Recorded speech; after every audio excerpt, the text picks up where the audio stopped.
Hello, I'm back. Oh yeah, I'll cut that out.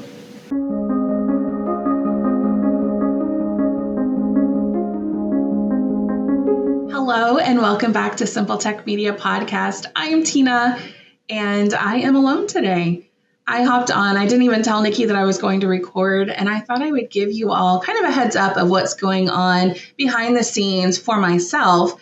And then I know that Nikki will be ready to join us again soon, and she can decide how much of her behind the scenes story she wants to share with us at that time, if she does. And if not, that's fine. So Nikki and I have taken a little hiatus over the summer and into this new school year. I'll give a little background for those of you who are just finding us.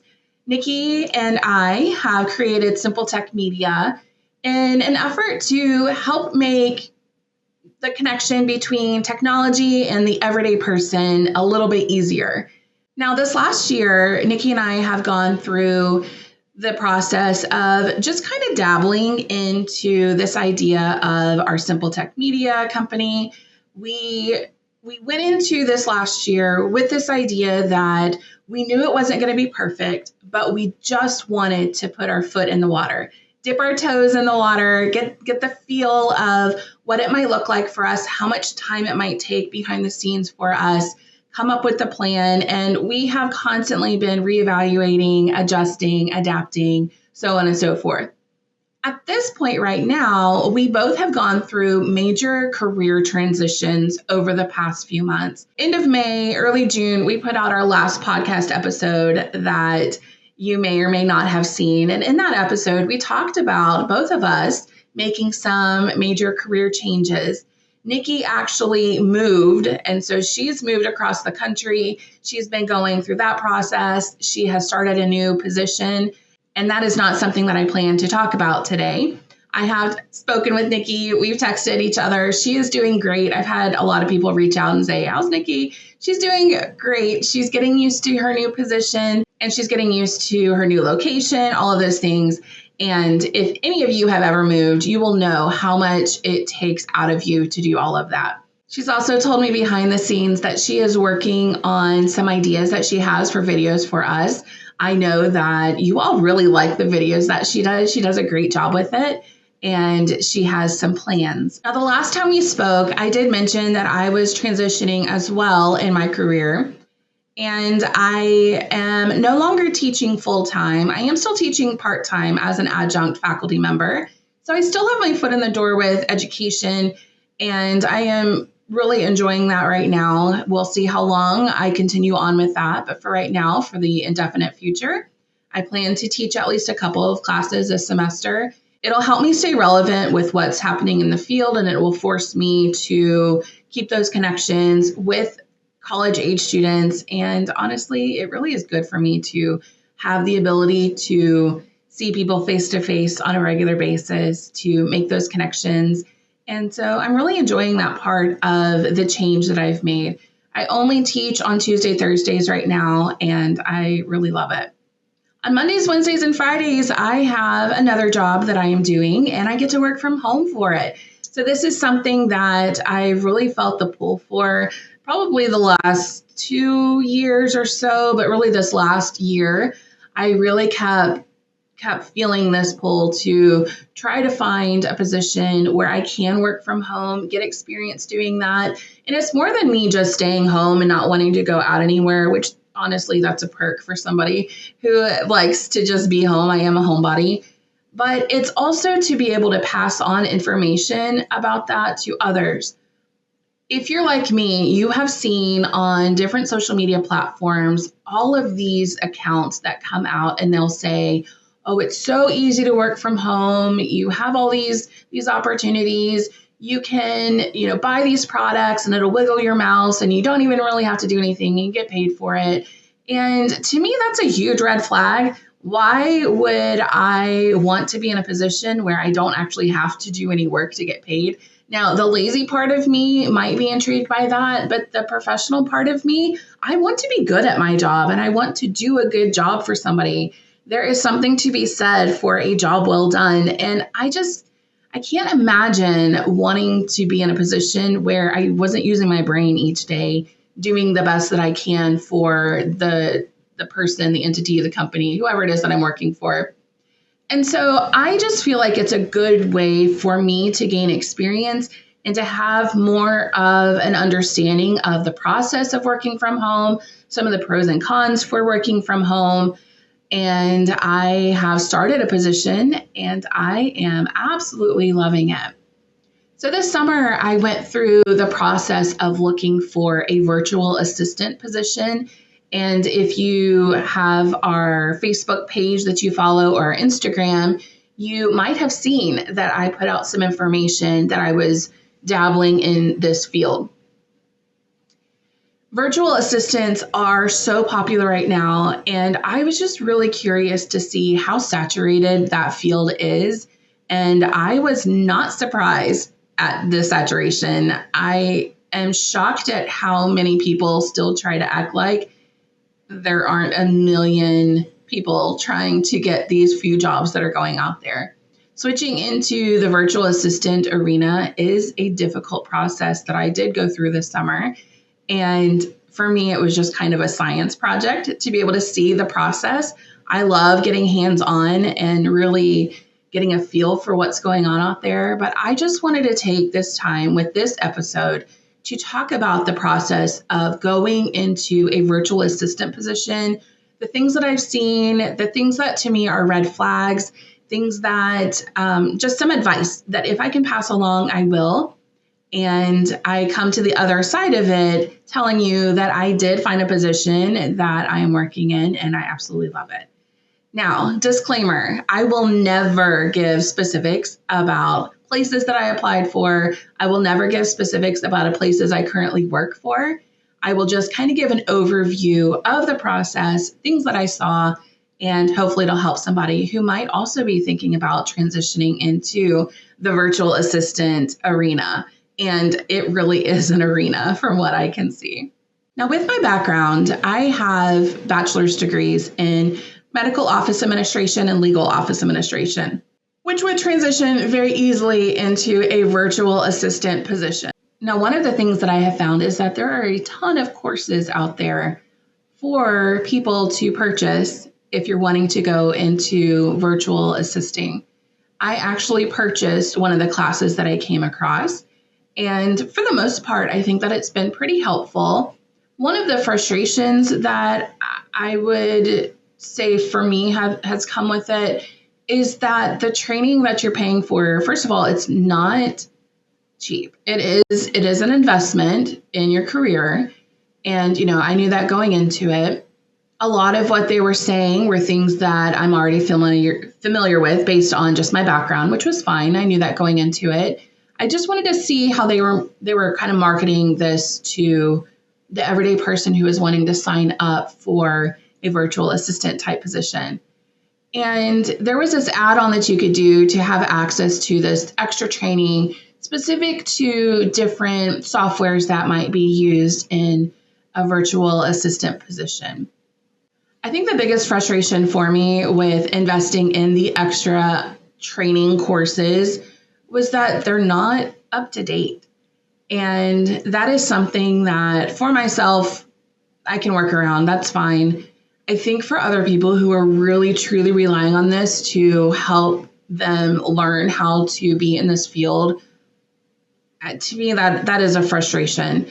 And on the end of the company who put these together, I understand technology changes so quickly, so fast.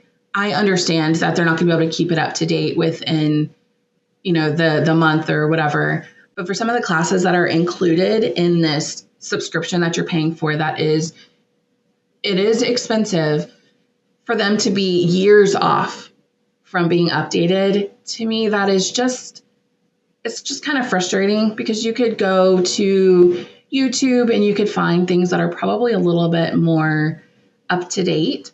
And so putting that investment into a product that's not relevant at that time, I don't know if there's a way around it. To me, that was something to be aware of. So I think if I could say anything is if you do decide to purchase a course that's out there online, from what I've seen from the one that I purchased, I do see value in it. I don't regret that I purchased it. I will say though, don't purchase a course on virtual assistant work or that transition into becoming a virtual assistant, assuming that it's going to teach you everything you would need to know to be the perfect virtual assistant. I think that's just my takeaway from it. A lot of what came from the courses that I purchased was very helpful. Some reminders, some ideas of ways of finding clients, some ideas for putting into a contract to make sure that things are lining up properly, some ideas for how to market yourself and how to price yourself. I think all of those things were very helpful from what I came across. It's just this idea of paying extra for a group of training courses that just aren't up to date or aren't relevant at this time. That was the biggest kind of downfall for me. It wasn't a deal breaker, and I would probably do it again. I did not go through and watch everything at this point. I just haven't had time to, but I do like that they're there if I ever wanted to go back and look at them. So that's kind of my takeaway about purchasing courses. Now, there are a ton of courses out there, and there are a ton of Facebook groups specific to virtual assistant jobs. And so I wanted to take a moment to just talk about the Facebook groups that are out there for this service. I just be ready to have to decipher if something is true, if it's real, if it's a scam, if it's actually helpful for you or not. I had the opportunity to come across some different elements this summer that looked great, but doing a little bit more digging, they had red flags all over them, and they were really just scams. I would be very careful about people offering you jobs just straight through Facebook. Look to see if there is a website that you can go to see more information about what they're doing, who they're connected with. There's not one thing that I can tell you that if you see this is for sure a scam, or if they're missing this is for sure a scam. But I would just be very, very diligent and make sure that you're not giving out any of your personal information without knowing if this is legitimate or not. Now, a few places that I did spend some time this summer, first was with Upwork. I had played around with Upwork before. I think the previous summer I had just kind of dabbled with that. I like to go out there and see what people are looking for specifically in this field. And so I spent some time there before this past summer. This past summer, I actually made an account and reached out to apply to some of these positions. And the process, for the most part, was not too bad. I do like that Upwork will come back later and tell you if a job is not actually following along with their guidelines, and they'll give you the credits back that you had to put in to apply to that position. So that was pretty interesting to me. And I didn't have very many of those happen. I did find that it worked better for me if I applied filters. So really looking for the keywords. I would go in, just a tip for that, I would go in and look for positions that are interesting to you and look at any of the keywords that they've put in there, any tags that they have in there, and then go back through the filters for Upwork and put those in for yourself as well to see what comes up. Sometimes these different companies, as they are reaching out for these positions, they'll use wording that may just be different from what you're used to using, but it's the same thing. Instead of saying Microsoft Word or, Outlook calendars or whatever you might call it, switch it to the verb form of it. I do calendaring. You can change it to fit the style of the software that you're using. I know that I use Microsoft Teams a lot because we have access to it, and I am a firm believer, if you have access to something already, use it. There's no reason in having a million different subscriptions for things if you already have something that fits that need as well. So I use Microsoft Teams at my work, in my classroom. That's what we use because we have access to it. Slack is something very similar to that. And so a lot of the job postings would ask about Slack or some sort of project management software. And in here, on the Microsoft side, it might be called something different than if I'm going somewhere when they're using Google. For me, if I learn a type of software well, I can easily translate it into something else that is similar. And then I can take a few minutes to pull up the free version of it, take some time to get used to it and see, okay, these are the items that are the same. For me, Microsoft Teams and Slack come up with that. I have not spent a lot of time using Slack myself, but the little bit that I've been on there, I see that it's very similar to Teams in that you're able to tag people and connect with them. You're able to have these channels and you can set up a video call. You can send them reminders or whatever. A lot of them are similar. And so instead of me forcing this idea of, well, this Microsoft product is what I know and that's all I know and that's the best. Well, they may use something different, but it goes along with what I know. So there may be a position that's asking for Slack knowledge. And in that case, I can just say I have experience using project management software. I am familiar with integration between apps. Whatever. So you can change the wording to match that. And you can do a Google search on whatever software it is that they're looking for. And you can see what it correlates with from a different company or different brand.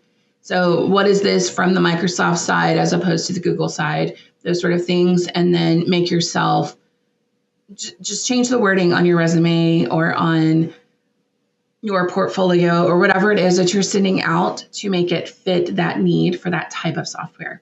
And that's something that I think would be beneficial for a lot of people. Along with Upwork, I spent some time on FlexJobs, which I've used FlexJobs on and off for the past few years. Again, I am a nerd and I just like to go out and see what people are looking for in regards to different positions. It helps me go into the classroom and make sure that I'm relevant with what I'm teaching my students. So I've spent some time on these sites before. This year or this summer, I was actually using them for myself. And FlexJobs, I think there's so much potential there. I love the test that they're able to give you right there in the system. If you make a score of, I think 70 or higher, they put it there on your profile so potential employers can see how you did on them. I like all of that. You can connect your LinkedIn to it. I just feel like I was so limited on being able to actually find a virtual position. One of the appeals of using FlexJobs is that supposedly you can find jobs to work from home, and it just was not fitting my personal need for that. So I think FlexJobs has its place for a lot of people. Their virtual assistant opportunities, from what I saw, were more going through an agency. And these virtual assistant agencies, they're very picky because they're so full of people. So they're very particular about who they will let join their group and who they will use to meet some of these needs of these jobs. And it's not as easy to get into that position as these places make it seem. So I will say there's a lot of competition out there. And I would not quit your day job and expect that you're going to be sought after by all these places for a virtual assistant position just because you paid for some online class or something else. The position that I ended up getting is because I knew somebody. And I learned this the hard way when I was younger, that you have to network with people around you. I am a quiet person. I am an introvert through and through. If you looked up the word shy in the dictionary, my picture would be there, especially back when I was younger in college. I did not talk to anybody. And we didn't have social media or anything back then either to make connections with people. And that's one of my biggest regrets in life, is that I didn't let myself find my voice until I was older. And at this point, I've missed out on so many opportunities because I just was that quiet person in the corner who never said a word. And every job that I've had as a professional, I've gotten because of a connection that I had with somebody else. And that's how I found the job that I'm working right now. I saw a post on social media from somebody that I went to college with, and I just happened to see that they were looking for somebody as an executive assistant for her husband, and I reached out, and the rest is history. So that is, to me, the biggest thing is to network. Get connected with people that you know. try not to burn your bridges on your way out. That's something that I've struggled with myself as well. I tend to be, I'm just done. So once I'm done, I'm just done and I just disappear. And that's not the way that it really works to have those connections in the professional world. And that's something that I just have to constantly remind myself of, is to make sure that I'm keeping the doors of communication open and that I am working to build relationships and then to keep relationships. And that's hard for somebody who struggles with those types of things. But for me, that's what I have found has been the most beneficial. If any of you are looking to get into the virtual assistant realm, I just wanted to give a little bit of an idea of what I went through these last few months. I will say I was able to find a position a little bit quicker than I was anticipating, honestly. Once I got into it and saw how saturated it was, I was not sure how long it was going to take for those connections to be met. And I just know that the Lord has opened up the doors for me, and I am so grateful for that. And I'm loving it. I do work as a virtual executive assistant on Mondays, Wednesdays, and Fridays. I am a college teacher on Tuesdays and Thursdays, and that's what I'm doing for the time being. And in the next few months, some things will adjust with that as I move into the spring semester, and my teaching schedule will change some. But that's kind of where I'm at right now.